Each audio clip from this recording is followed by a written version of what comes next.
A married philosophy teacher jeopardizes his career and personal life as he assists a student who later becomes his mistress. One February morning in Saint Etienne, philosophy instructor François Hainaut instructs his students to define the unconscious from a psychological perspective. Suddenly, Mathilde Tessier, a cynical student, disrupts the class by arriving late. Consequently, the teacher confronts the pupil about her frequent absences, noting that she last attended his class days ago without apologizing for her tardiness and absences. Soon after, the angry lecturer humiliates and instructs the tearful teenager to leave the room. After she exits the room, the man directs the rest of the students to take note of their homework. After dismissing his class, François drives his car and leaves the school premises. However, along the way, he notices a pale Mathilde lying on the bench at the waiting shed. Worried about her, he kindly offers to take her home. Upon arriving home, the sick teen promptly removes her clothes and lies on the bed. When the teacher suggests calling a doctor, the student stops him, insisting that she only requires some rest. The concerned instructor agrees to respect her wishes but promises to return and check on her later. After this, François returns to the school and requests Mathilde's file from the counselor. He discovers that the student's parents reside and work in Paris. Additionally, he learns that she has 2 brothers and had recently joined the school in January. When the professor inquires about why the student moved to Saint Etienne, the advisor emphasizes the student's secretive nature. As he reviews her file, the instructor discovers that the adolescent lives without her parents. Moreover, in the referral letter, François uncovers that Mathilde is gifted yet delicate and has a complicated family background. She has a neglectful father, an emotionally vulnerable mother, and troublesome siblings. Intrigued by this revelation, he borrows the file and returns to the sick student's location. Arriving at the house, the teacher seizes the chance to call the doctor while the teenager sleeps. However, Mathilde wakes up as he starts speaking on the phone, prompting her to interrupt him. Grateful for his care, she explains that her lack of sleep was why she didn't feel well and thanks him for looking after her. Shortly after, François apologizes for making her cry during the morning class. However, the teenager clarifies that it's not his fault, and her tears flow when she contemplates her life. Suddenly, the now recovered teen gets up and heads to the shower. As the instructor prepares to leave for his next class, she persuades him to stay because she's afraid to be alone. Worried about her well-being, the man obliges and stays with the student to offer support. After the teen cleans up, François learns that Mathilde's dad sent her to Saint Etienne so she can be distant from her emotionally unstable mother, who struggles with self-harm thoughts when relationships end. During their conversation, the adolescent also shares that her parents follow a Hindu philosophy. Because of this, her father became detached from everything that bothered him, including his family. Meanwhile, her mother lost touch with reality. When François asks about her brothers, Mathilde interrupts and inquires how often the instructor is involved romantically with someone. Sensing his discomfort, she swiftly changes the subject and questions about his wife's profession. The teacher then shares that his spouse is a bookstore manager and article writer. Suddenly, the teen asks if his significant other loves him, and the man confidently confirms that she does. However, the teen expresses doubt due to her cynical view of relationships, influenced by her parents' experiences. Shortly after, Mathilde insists on taking François to dinner and hands him the phone so he can inform his wife about coming home late. Concerned for the teen, the instructor accepts the invitation. While dining in a restaurant, the educator asks why the teen resents her parents, and she responds that it's because they made her exist. When the man points out that it's not easy to have children, the adolescent wonders if that's the reason why he didn't have kids. However, François evades the question and advises Mathilde to leave her problems behind and focus on her studies. Yet, the cynical pupil points out that studying is pointless because humans expire anyway. In response, the lecturer explains that diplomas can help improve one's life while they wait for it to end. The educator adds that life is more significant than she expects, and wallowing in despair is a form of vanity. However, the skeptical teen doubts his statement, asserting that desolation is painful. Upon hearing this, the optimistic man advises the adolescent to embrace life with curiosity, reminding her that she's still young. As they prepare to leave the restaurant, the teen takes her money from a cigar box that serves as her wallet. However, the teacher insists on paying for their dinner, considering she hardly ate anything. Upon leaving the restaurant, Mathilde confesses that she likes François, noting their shared sense of aloneness. However, the instructor points out that he's not alone because he has a wife, friends, and students. When he asks about her having a boyfriend, the teen shares that she finds dating someone she wouldn't even remember in 10 years to be pointless. Due to her unique way of thinking, the lecturer considers her unusual, noting that she's disillusioned at such a young age. Shortly after, he takes her home and advises her not to miss any classes so she can pass her exams. The teen attempts to invite him inside, but the man politely declines. Accepting his decision, the student kisses him on the cheek and then enters her apartment. Following this, Francois returns home and checks the voicemail. It turns out that his wife will be staying in a hotel to work on her article. Later, while he is sleeping, Catherine suddenly arrives and kisses him on the cheek, explaining that she chose to return home because she already misses him. The following day, Francois attends his class and notices that Mathilde isn't in her seat yet. Shortly after, a colleague enters and hands a note to the lecturer, informing him about a teachers' meeting to discuss Mathilde's situation. Shortly after, the teen arrives and apologizes for her poor punctuality, explaining that her math teacher spoke with her. The educator allows her to stay in his class, which makes her smile. As Francois continues discussing the unconscious, Mathilde raises her hand. She offers her insight, explaining that the term refers to a collection of buried memories that one can retrieve. Impressed with her answer, the lecturer gives the floor to the pupil, who confidently shares her knowledge about the subject. As her classmates ask her further questions, she confidently responds to them. Just before Mathilde can entertain more queries, the bell rings. To her surprise, her classmates give her a round of applause for her exceptional knowledge, which flatters her. As the pupils leave, Francois asks the bright teenager to stay after class. He praises her excellent performance earlier, but notes that she hasn't submitted any homework, which will affect her records. She then acknowledges her lack of compliance with schoolwork, revealing that the math teacher wants her expelled. When the teacher asks if the teen will stay around after the teachers' meeting, she replies that he can simply call or visit her place to update her about the result. Before the student leaves, the lecturer inquires if she promises to work hard for her studies.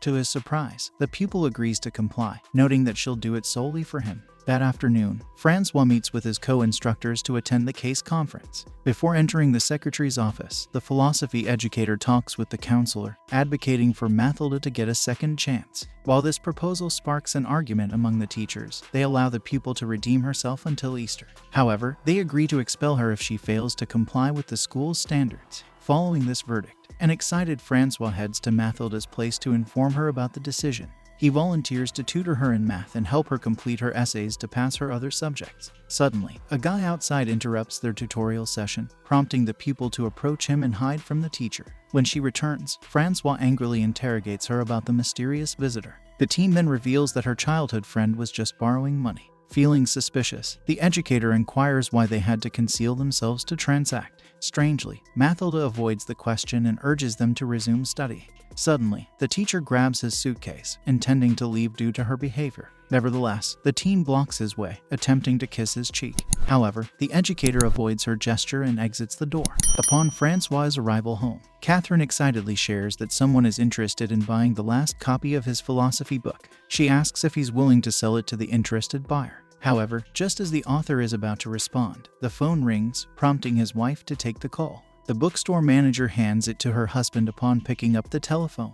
It turns out that the caller is Mathilde, who simply wants to wish him good night. After hanging up, the man feels puzzled about his pupil's flirtatious actions. Later in bed, Catherine inquires about what's bothering her husband, encouraging him to share his thoughts. The instructor opens up, expressing how his brilliant student has profoundly impacted him. He describes the encounter as the first time he has ever met someone exceptional. Additionally, he reveals his desire to guide the adolescent further along the path of wisdom. Alarmed by her husband's connection with his student, the jealous wife confronts Francois, questioning if he has feelings for the teen. The instructor promptly reassures his spouse, stating he doesn't fancy someone younger than him. The following morning, Catherine picks up the phone twice, but there's only silence on the other end. On the third ring, Francois answers, and Mathilde's voice comes through, filled with excitement about meeting him at school. During class, the teacher assigns an essay to his students. As he walks around the classroom, he sits beside the teen and praises her writing but advises her to double-check for spelling errors. Suddenly, the adolescent moves her hand closer to his, causing him to move away quickly. As Francois stands at the back of the classroom, he observes Mathilde from afar and finds himself developing feelings for her. Later, during their tutorial session, the instructor discovers that the teen was the one who purchased the last copy of his book. The following day, Mathilde is absent from class, prompting the teacher to visit her at home. As he knocks on her locked windows and door, he receives no response, and no one opens the door for him. Upon backing up his car, Francois notices a crowd of punk people coming out of the teen's place. Concerned, he hurries there and confronts the adolescent about her absence from school. However, upon entering her apartment, he spots liquor bottles inside, prompting him to throw them out the window. Sensing his concern for her, Mathilda embraces her teacher and kisses him, leading to an intimate encounter. Following this moment, they happily spend time together in nature before having their tutorial session. Later, as Francois returns home, he finds Catherine waiting for him. His wife then confronts him about his affair with the brilliant student and presents a letter that arrived in the mailbox that day. Upon opening the envelope, the instructor finds a note that reads, "Francois loves another woman." However, he denies the accusation and reasons that a resentful pupil must have sent the message. On Easter, the instructor attends the teachers' conference about Mathilda's case. Due to her improving performance, the philosophy lecturer's colleagues praise him for encouraging the pupil. The teen invites the instructor to her place to celebrate the good news. They drive off in his car, and the counselor spots them from a distance. After sleeping together, Mathilda receives a call from her father, informing her that her mom is in the mental hospital again and wants her to come to Paris the next day. Upon learning this, Francois insists on driving her to the location, but she refuses. When the instructor asks if her brothers know what happened to their mom, Mathilda reveals that they lost contact with her siblings. She then discloses that her family members got in trouble and underwent treatment due to their involvement with illegal substances. Shortly after, the teen discloses that she also joined her brothers at the time. However, she wasn't institutionalized because the police didn't suspect her. When Francois asks about her experiences while her brothers were undergoing treatment, the pupil reveals that she became a courtesan for 3 years and quit independently. Upon learning this, the instructor doubts her story, suggesting that illegal substance users are skilled liars. However, the adolescent emphasizes that she truthfully shared her past because she trusted him. To assure him of her honesty, the student offers to give the teacher her number in Paris so he can contact her while she's there. After sharing a passionate embrace, a hesitant Francois suddenly backs away. Before he exits the door, Mathilda slips her contact details onto his coat and then attempts to allure him. However, the instructor rejects her advances and heads home. When he returns home, the educator hears the phone ringing but refuses to pick it up. Curious about the mystery caller who has been frequently calling, Catherine confronts her husband, but he doesn't respond.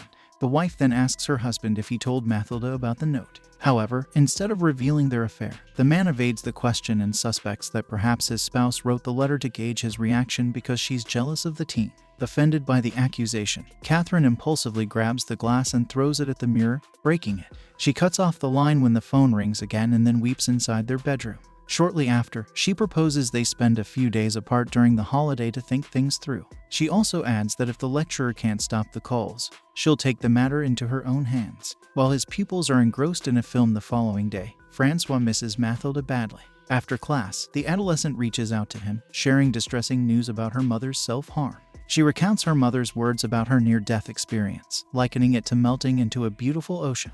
When asked if he can follow her in Paris, the adolescent declines politely, mentioning that she has responsibilities to take care of her family. However, she reassures the instructor that she will return to Saint Etienne as soon as possible. Later that day, Mathilda surprisingly visits him at his home, prompting them to spend an intimate time together. Shortly after, the adolescent asks him to end things with his wife and live with her. However, the man refuses her request, noting that she's still a teenager and he's going to be an old man in 10 years. Upon hearing this, the pupil confesses her genuine love and explains that it won't change despite their difference. However, Francois points out their relationship will be frowned upon due to the age gap. In response, Mathilda proposes that he transfers to another town, or she'll hide and become a hermit as long as they're together. When the instructor shows hesitation, she tells him to approach life with an open mind, just as he advised her on their first date. However, he is firm in choosing his wife over the teen. Because of this, the teen suggests they make love for the last time before officially ending their affair. Upon arriving home, Catherine notices her husband lying alone in bed,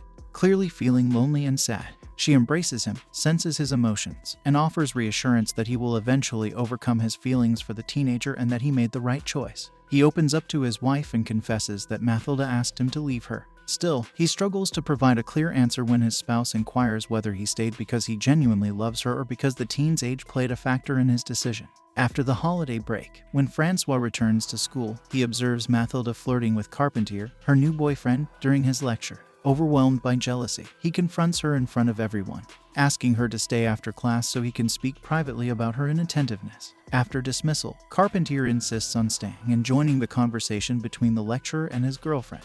He discloses that they are living together. Frustrated and irritated, the educator orders the couple to leave the room, clearly upset by the situation. Later, Francois spots Mathilda making out with another man behind their classroom. Because of this, he immediately hits the promiscuous student, prompting the teen to assert that he has no right to do that. That night, Catherine shares with her husband that she has been receiving threats from the teen. The adolescent continues to harass them with multiple phone calls, leading the instructor to hang up the handset in frustration and concern. The following day, Francois discusses the possibility of expelling Mathilde or transferring her to another class with the counselor. However, the woman hesitates as they lack compelling reasons to take such actions. Suddenly, Catherine calls Francois in a panic, revealing that two guys have vandalized the windows of her bookshop. Alarmed, the lecturer immediately arrives at the scene to comfort his partner. However, the manager discloses that another guy in a van had previously bumped into her, and her editor has been receiving threats to fire her. She immediately suspects that Mathilde or her accomplices are responsible for the incident. Upon learning this, Francois interrupts Mathilde's English class and brings her to an empty classroom to confront her. She passionately embraces the teacher when he slaps her, leading them to spend an intimate time together. Suddenly, a student stumbles upon their intimate act and hastily spreads the news, drawing the entire school's attention toward them. The next day, Mathilde's mother passes away, and Francois faces the consequences at school for being involved with the teen, resulting in his transfer to Dunkirk. The affair leads to Catherine leaving him, and the adolescent disappears from their lives. A year later, upon returning home from work, the instructor receives an unexpected call from a police officer, delivering the news of the teen's passing. The lecturer discovers that his former student had rented an apartment near his school. In isolation, Mathilde spent her days gazing out the window, secretly observing the lecturer in his classroom for 2 months. Following this, Francois receives his philosophy book, discovering that the teen had written his contact details on the back and a heartfelt sorry on the front cover. He also finds the adolescent's note on the wall that reads, "There's the ocean, Francois," suggesting that her demise has a profound connection with the ocean, echoing what her mother had mentioned before her passing. Afterward, the instructor leaves the apartment and heads to the beach. There, he sits alone in the sand and silently grieves the loss of his exceptional pupil. Subscribe to watch more videos like this, turn on notifications, and leave a like to help the channel out. Thank you for watching.